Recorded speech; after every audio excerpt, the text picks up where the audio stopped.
driver dyan. Oo, saka okay lang sana ate. Kung hindi ka agad din eh, makakalabas kami tapos umatras na ulit siya. Hindi naman kami nalabas. Sir, do not block the driveway. Hindi ninyo nabasa ang laki niya. Hindi ko lang nalagyan. Ang laki ng abala. Ang laki yung abala. Sabi mo?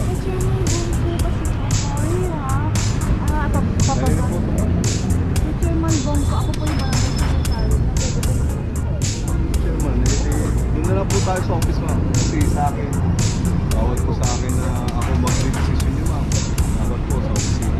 Okay, doon na lang po tayo mag-ilang. Kinagkanda kung saan, pwede tayo magparada. Ngayon po, 2023 na, sumunod po tayo sa batas trapiko. Huwag po tayo maging pasaway. Yun lang po, salamat.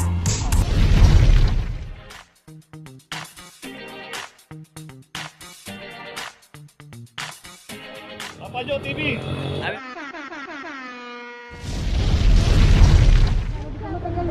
Pero nasabi niyo na nagpo kay Jan? Sinusulatan na nga, sinusulatan na nga namin, wala pa rin eh. Pag-in center na lang. Pwede po ba? So, dito ngayon tayo sa Don Quixote Corner, Reklamo na daw nila. Florentino Street. Kami na nagre-reklamo mismo kasi hindi siya umaalis. So, itong isang Innova rito, ilang araw na raw. Hindi raw umaalis to sa pagkakaparada rito. Dito nga sa tapat ng Demetrio Health Center, kung saan naklam tong isang Toyota Innova. So ganun pagkapaparada po tayo. Dito naman kasi makikita natin secondary road to. Although dito nga sa kahaba ng Don Quixote hanggang palabas ng Espanya Boulevard, ang policy rito is sticker policy. Makipag-ugnayan po tayo sa barangay. At huwag po tayong basta-basta paparada. Kagaya niyan, ilang araw na ito pumaparada rito. At syempre minsan may mga ambulansya po na pumaparada rito at mga doktor. So ang nangyayari kung nakaharang tayo at wala naman tayong transaction dito, at isa pa hindi naman tayo sa health center, Pinapaandar lang niya tapos di ko nakabutan eh. yun. So pinapaandar naman daw, para pinapainit. Pinapainit yung makina, ini-start, pero yun nga, hindi niya inaalis. 2 weeks, sir. So yun, mga 2 linggo na pala, mahaba-haba na nga rin talaga. Parang inabandono na lang sa kanya. Ayan, parang arawin ng inabandono na yung mga parang inabandono na yung sasakyan dito. So yan, may notice na. So bago tayo pumarada, ayan, may mga pay parking po dyan. Lakad lang tayo ng konti kung matatagalan tayo. Okay, mga ilang araw tayo, mag-apply tayo ng permit. Okay, tuloy na po. Location natin, Dapitan Street, corner Lacson Avenue. Dito isang Nissan Frontier. At ito, wala rin driver. Ang pinaradahan nito, nakabangketa rito. At ito, meron na rin claim number 2351. Dito kasi pag inabutan niya, lalo na rito sa kahabaan ng mabuhay lane, kahit nakabangketa po tayo at nakachempohan po yan, walang driver, matik na po yan.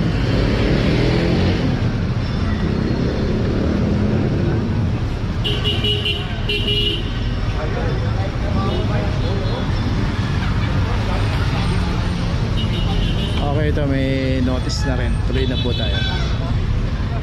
Location natin, Dapitan Street, corner Asturias. At dito isang Ford Everest. At ito, wala rin driver plan number 005. Dito nga, dahil maraming mga kainan dito, kahabaan ng Dapitan. Dito makikita natin yung isang university rito, yung UST. At maraming mga coffee shop, milk tea. At kung paparada tayo, matatagalan tayo dito.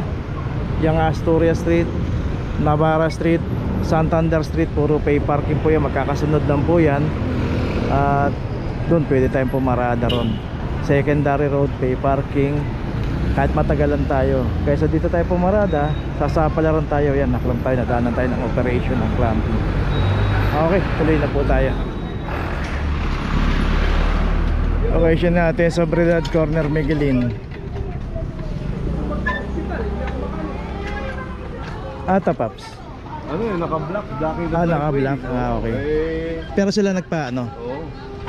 Okay, so dito yung Bios, hinarangan kasi yung driveway dito, hindi makalabas yung sasakyan dyan sa harap. Pero yung nagpa-clamp dito, yung may-ari mismo nung ito. Lapit nyo na po sa barangay to?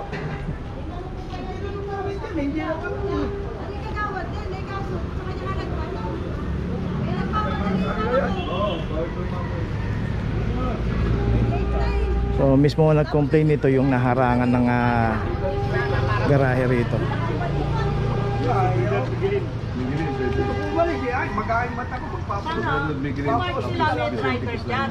saka okay lang sana ate. Kung sinagad din makakalabas Plate kami number. tapos umatras na ulit siya. Hindi naman kami nagtatamag mga eh. Dati, So yun, dapat pagpaparada tayo, dumadaan dito. huwag natin naharangan yung mga driveway. Nakakainis eh. So yun nga, bigla na Paano lang kung may iniwan. mga anak? Opo po. Mautas na ako. Tulungan na po kayo. So yun, pipirmahan nila yung notice na katunayan sila yung nag-complain. Nagdadamot sa parking. Ano oras siya pumarking? Siguro mga 6:30. So dito meron na palang note sila rito. Naglagay niyan eh. Okay na ho? Sir, do not block the driveway. Hindi din nyo nabasa ang laki niya. Hindi ko lang lalagyan. Ang laki ng abala. Ang laki yung abala. Hindi na kuya, kuya. Okay na yan. Pag ano na. Ayun namang iba, nag-taxi na yung anak ko eh. In case of emergency, Dati naman yung itsura niya. Hinihintay lang namin kasi yung Fortuner tuding. Kung nadala ito, So yun nga yun, may sarili silang garahe. Pagka ganyan may mga garahe, may mga driveway, huwag po natin naharangan. So hindi rin nila kakilala yung may-ari, pinagtanong-tanong din daw nila. So hindi naman nila kakilala kung saan galing. Wala rin namang contact number para matawagan sana nila. So yun, tuloy na po tayo.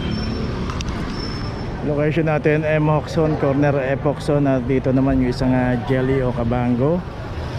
Dito rin sa kahaba ng Emoxon pay parking area, at itong isang naklam dito na Jelly o Cabango, hindi pa nagbayad ng parking.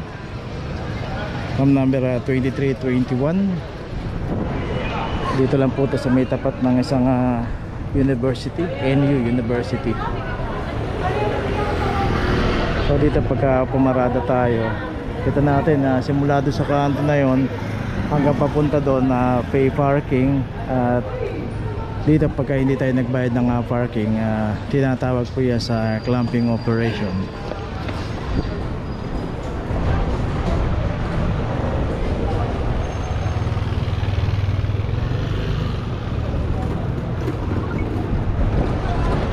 MF tsaka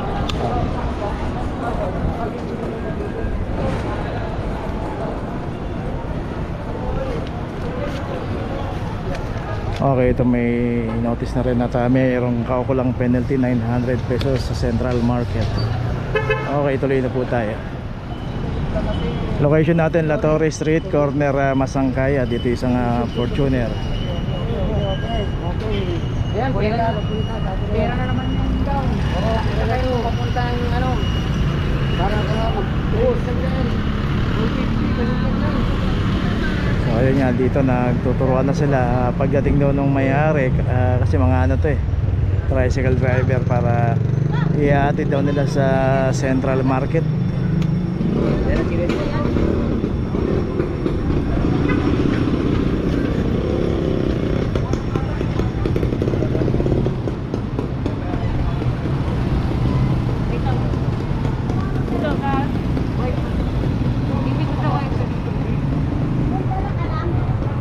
Angat po kuya, angat. Pataas mo yan. Kaya pwede yan. Okay, tuloy na po tayo. Location natin Makiling, corner Maceda. Dito yung isang Nissan Terra.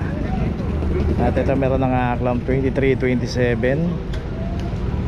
Dito nga naman makikita natin alternate route yan. Si kuya nagbibideo pa rin.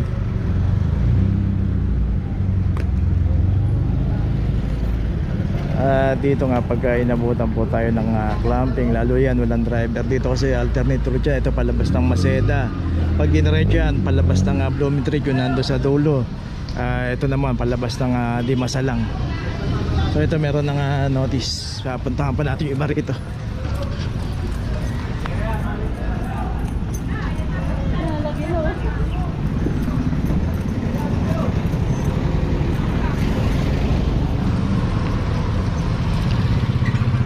Dito yung isang Toyota Veloz 2369. Ito na yun, Dimasalang yung kanto na yan.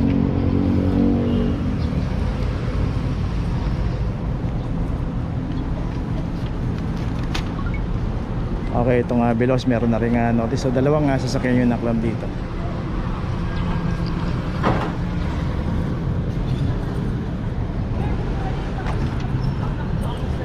Saan po ba? Chairman Bongo kasi ito. Sorry ha. Kanina po ito. Chairman Bongo, ako po yung barangay secretary na pwede ko makikita. Asa na si Chairman?